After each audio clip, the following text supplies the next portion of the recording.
I have a little confession for you. I hate shopping. Clothes shopping specifically. Take me to a tackle store and let me buy some fishing stuff, and I could probably waste an hour or two in there just looking at hooks and looking at baits. But clothing shopping, blech, blech. It was my mom's hobby when I was a kid, so I spent a lot of time doing it, but I dislike it immensely. And there's a lot of different experiences that you can have as a shopper who hates shopping for clothes. There's the getting ignored experience, right? You go in, you're looking for something, and the people who are working in the store are just talking to each other. Talking, chatting, you're making eye contact, you have a question, you need some help, and they just pretty much ignore you. And you're like, whatever. Guess you don't want my business. There's the very aggressive, like, um, what are you looking for today? Can I help you find something? Do you need my help? The very aggressive, usually getting paid on commission somehow, right? Make sure you tell them that it was Laura that sent you. Um, no, make sure you tell them Laura helped you. Well, you didn't help me. I already have all my clothes in my hand, but you asked me if I needed any more help. I'm not going to tell them that up at the front, but they must work on commission. There is the canned rote, like, welcome to the store. Let us know if we can help you, but we don't really want to because we're trying to clean up the store, so please don't ask. And then there was my favorite store. It was the local Maurice's store back in the day.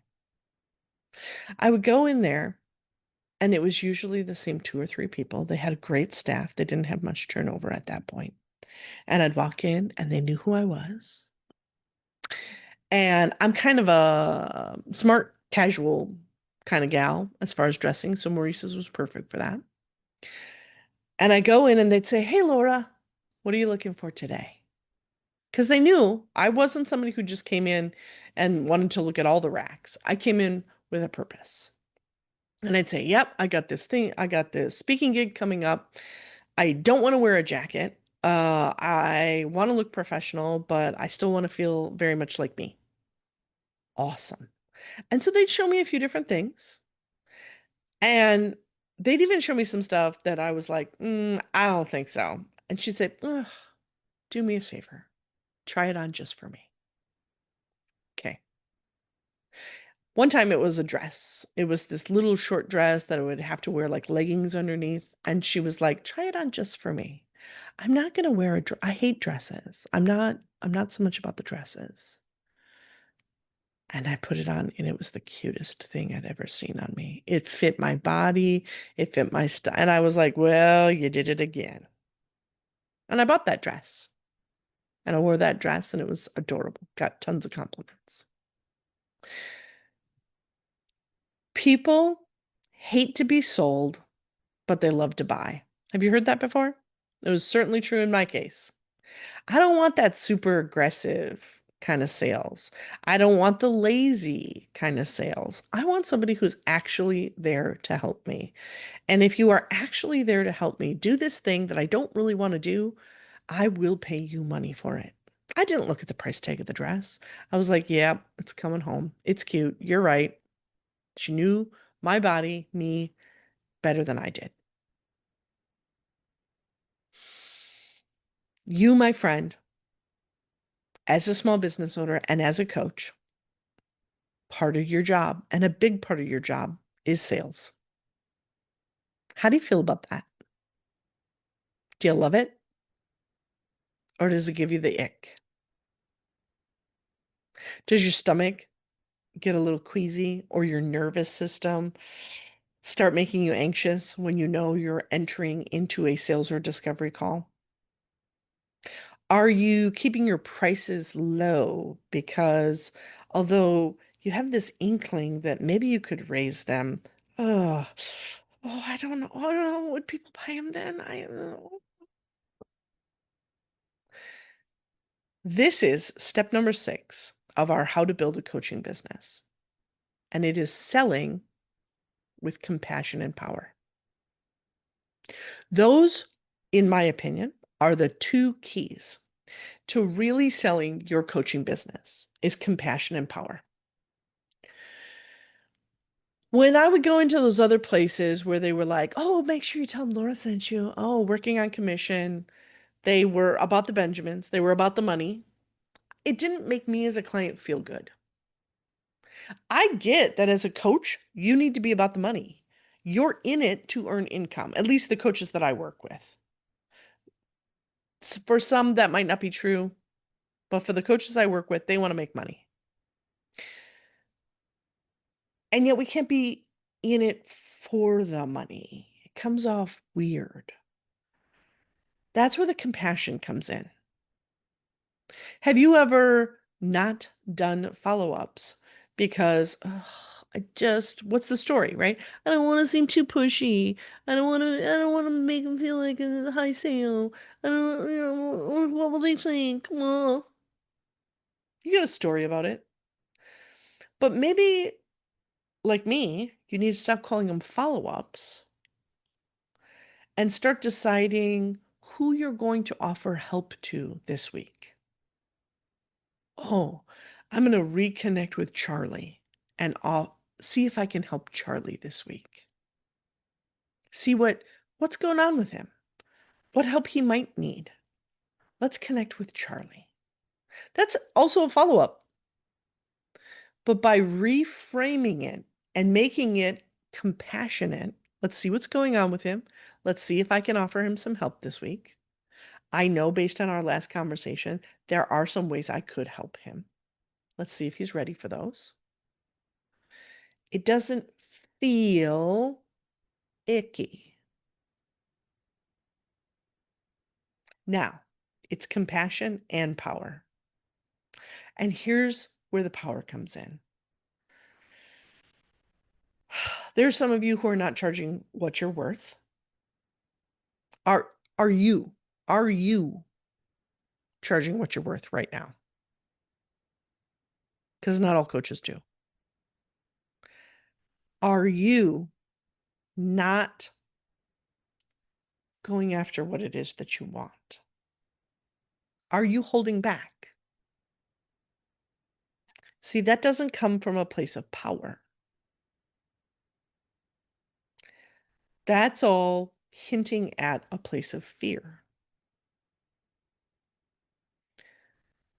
Selling with a sense of power means that you understand why it is that you're selling. You're selling because at the end of the day, this light that I have over here, it requires me to be connected to the electrical system. And they're going to send me a bill at the end of the week or at the end of the month to be able to turn on this light, to be able to live in this home, to be able to open my fridge and have some delicious nutrition that fuels my body. That all takes money. And I have to make money in order to do those things. It's not a bad thing, making money, needing money. It's part of the gig. It's part of the deal. But is it feel okay for your clients, from your client's perspective? Well, I will tell you in my 15 years of coaching that I've done, when I offer somebody a sweet deal, low, low, low price, because they really needed the help, they legitimately didn't have the money. So I charged them very little for the coaching. Now, this has been in fitness coaching, life coaching, and in business coaching. I've done it all 3 times. The people that I offer those really sweet deals to do not take the coaching seriously as when I charge full price. When I charge full price, my clients show up for appointments. When I charge full price, they say, what homework can we do to move this along? When I And when they pay full price and they say, "What's next? How can I stretch it more?" When I offer those low, low prices, they miss appointments. They don't have that impulse to change.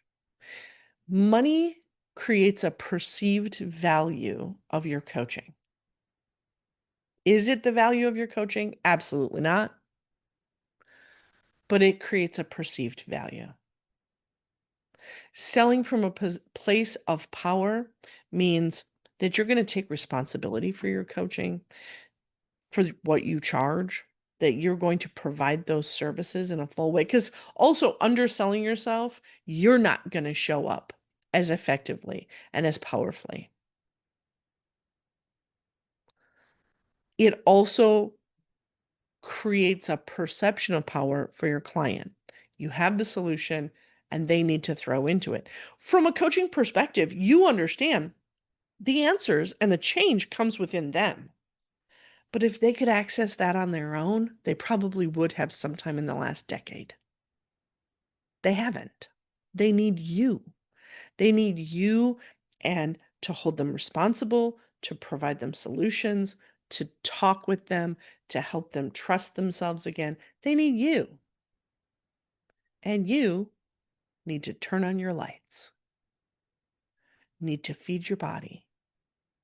You need to go on vacation. And all of that requires money. Selling with compassion, focus on them. Make it be about them. Make it be about serving them. And power, make it be about you. Make it be about really solving that problem. Those two things make sales feel less icky. Now, if you're somebody who avoids sales and doesn't like it and it feels really icky for, I want you to go back and listen to two different episodes of this podcast. One is with Gerline Dillon, and the other is with, Christina. I'm forgetting her last name right now. I'm going to drop both those episodes into the show notes. Gerline talks about a simple sales system and sales evaluation. And Christina talks about whether sales and the idea of sales is getting stuck like trauma in your body. You've had a bad sales experience. You don't want to give that sales experience to someone else. So you're holding back because it's stuck. This trauma of sales is stuck inside you. How do we release that so that selling isn't a bad four-letter word anymore? It is just a natural part of owning your business. So check the show notes for those two episodes. Thank you for joining me for this 6-episode series. If this episode or any episode has made a difference or an impact for you, I would love to hear about it. Drop me a comment where you're seeing this, either in the podcasting apps or over on YouTube where we're broadcasting this with video. Reach out to me via social media, and I will talk to you next week.